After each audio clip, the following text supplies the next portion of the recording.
വെളിപ്പാട് പുസ്തക പഠനം പാർട്ട് നമ്പർ 46. ദൈവനാമം മഹത്വപ്പെടുമാറാകട്ടെ.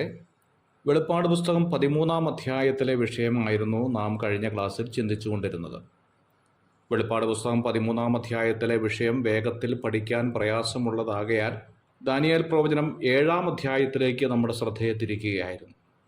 7-ാം അധ്യായത്തിൽ പ്രധാനമായി നാം ചിന്തിച്ചത് 3 കാര്യങ്ങളായിരുന്നു.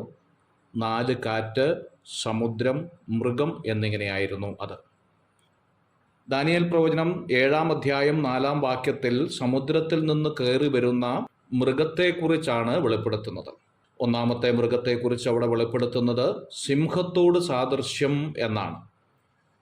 ദാനിയേൽ പ്രവചനം 7-ാം അധ്യായം 15-ാമത്തെ വാക്യത്തിൽ ഇതിൻ്റെ അർത്ഥം ദൈവത്തിൻ്റെ ആത്മാവ് ദാനിയേലിന് വെളിപ്പെടുത്തി കൊടുക്കുകയാണ്. ആ 4 മഹാമൃഗങ്ങൾ ഭൂമിയിൽ ഉണ്ടാകുവാനിരിക്കുന്ന 4 രാജാക്കന്മാരാകുന്നു എന്ന്.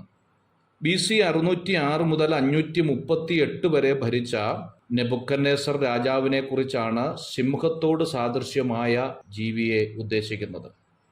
സിംഹതുല്യനായ നെബൂഖദ്നേസർ രാജാവിനെ പോലെ കമാൻഡിങ് പവർ ഉള്ളവനായിരിക്കും എതിർ ക്രിസ്തു എന്നതിൻ്റെ സൂചനയാണ് ഇത് നൽകുന്നത്. ദാനിയേൽ പ്രവചനം 7-ാം അധ്യായം 25-ാം വാക്യത്തിൽ അവൻ അത്യുന്നതനായവന് വിരോധമായി വമ്പു പറയുകയും അത്യുന്നതനായവൻ്റെ വിശുദ്ധന്മാരെ ഒടുക്കിക്കളയുകയും സമയങ്ങളെയും നിയമങ്ങളെയും മാറ്റുവാൻ ശ്രമിക്കും എന്ന് എഴുതിയിരിക്കുന്നു. നെബൂഖദ്നേസർ രാജാവിൻ്റെ കമാൻഡിങ് പവറോടുകൂടി എതിർ ക്രിസ്തു ഭൂമിയിൽ ഭരണം നടത്തുന്നതിൻ്റെ ഓർമ്മയാണ് സിംഹത്തോട് സാദൃശ്യമായ ജീവി കാണിക്കുന്നത്. 5-ാം വാക്യത്തിൽ 2-ാമത്തെ മൃഗത്തെ വെളിപ്പെടുത്തുകയാണ്. കരടിയോട് സാദൃശ്യം എന്നാണ് പറയുന്നത്. BC 538 മുതൽ 330 വരെ രാജ്യം ഭരിച്ച മേദ്യ പാർസ്യ ഭരണകൂടത്തെയാണ് കരടിയോട് സാദൃശ്യപ്പെടുത്തിയിരിക്കുന്നത്. ഈ കാലത്ത് ധാരാളം സൈന്യം ഉണ്ടായിരുന്നു എന്ന് ചരിത്രം പറയുന്നു. എതിർ ക്രിസ്തുവിൻ്റെ പിന്നിലും ധാരാളം സൈന്യം ഉണ്ടായിരിക്കും എന്നാണ് മനസ്സിലാക്കാൻ സാധിക്കുന്നത്. എതിർ ക്രിസ്തു മിലിറ്ററി പവർ ഉള്ള ഒരു വ്യക്തിയാണ് എന്നതിന് സംശയമില്ല. ദാനിയേൽ പ്രവചനം 11-ാം അധ്യായം 37-ാം വാക്യത്തിൽ നാം വായിക്കുന്നു, അവൻ എല്ലാറ്റിനും മേലായി തന്നെത്താൻ മഹത്വീകരിക്കിയാൽ തൻ്റെ പിതാക്കന്മാരുടെ ദേവന്മാരെയും സ്ത്രീകളുടെ ഇഷ്ടദേവനെയും യാതൊരു ദേവനെയും കൂട്ടാക്കുകയില്ല. അതിനു പകരം അവൻ കോട്ടകളുടെ ദേവനെ ബഹുമാനിക്കും. കോട്ടകളുടെ ദേവൻ എന്നതിന് ഗോഡ് ഓഫ് ഫോഴ്സ് എന്നാണ് അർത്ഥമാക്കേണ്ടത്. ശക്തിയുടെ ദേവനെ അഥവാ മിലിറ്ററി പവറാണ് ഇവിടെ കോട്ടകളുടെ ദേവൻ എന്നതുകൊണ്ട് ഉദ്ദേശിക്കുന്നത്. ദാനിയേൽ പ്രവചനം 11-ാം അധ്യായം 25-ാം വാക്യത്തിൽ നാം വായിക്കുന്നു, അവനൊരു മഹാസൈന്യത്തോടുകൂടി തെക്കേ ദേശത്തിലെ രാജാവിൻ്റെ നേരെ തൻ്റെ ശക്തിയും ധൈര്യവും പ്രയോഗിക്കും എന്ന്.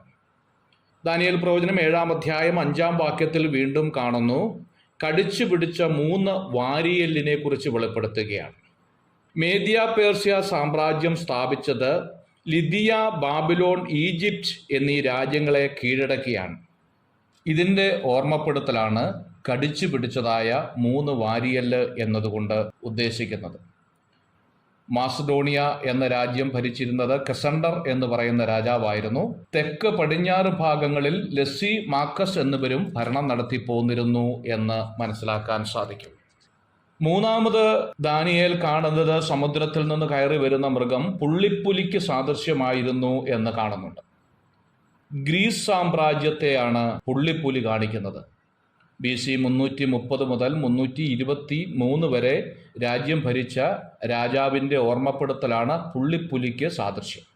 ഗ്രീക്ക് സാമ്രാജ്യത്തിൻ്റെ ആദ്യത്തെ രാജാവ് അലക്സാണ്ടർ ആയിരുന്നു എന്ന് ചരിത്രം പഠിപ്പിക്കുന്നുണ്ട്. വളരെ വേഗത്തിൽ ആക്രമിക്കുന്ന മൃഗമാണല്ലോ പുള്ളിപ്പുലി. സൈന്യത്തെ ഉപയോഗിച്ച് അതിവേഗം ആക്രമിക്കുന്ന എതിർ ക്രിസ്തുവിൻ്റെ സ്വഭാവത്തെയാണ് പുള്ളിപ്പുലി എന്നതുകൊണ്ട് ഇവിടെ ഉദ്ദേശിക്കുന്നത്. തൻ്റെ വാക്കു കേൾക്കാതെയോ തനിക്ക് കീഴ്പ്പെടാതെയോ ഇരിക്കുന്ന വ്യക്തികളെയോ രാജ്യങ്ങളെയോ ഒരു രാത്രി വെളുക്കുന്നതിനു മുമ്പേ തൻ്റെ സൈന്യത്തെ ഉപയോഗിച്ച് നശിപ്പിച്ചു കളയും എന്നതിൻ്റെ ഓർമ്മപ്പെടുത്തലാണ് പുള്ളിപ്പുലി നൽകുന്നത്. പുള്ളിപ്പുലിയുടെ മുതുകത്ത് 4 ചിറക് ഉള്ളതായിട്ട് കാണുന്നുണ്ട്. വ്യോമാക്രമണം നടത്താനുള്ള കഴിവുണ്ട് എന്നുള്ളതിൻ്റെ ഓർമ്മപ്പെടുത്തലാണ് 2 ചിറക് കാണിക്കുന്നത്. God bless you.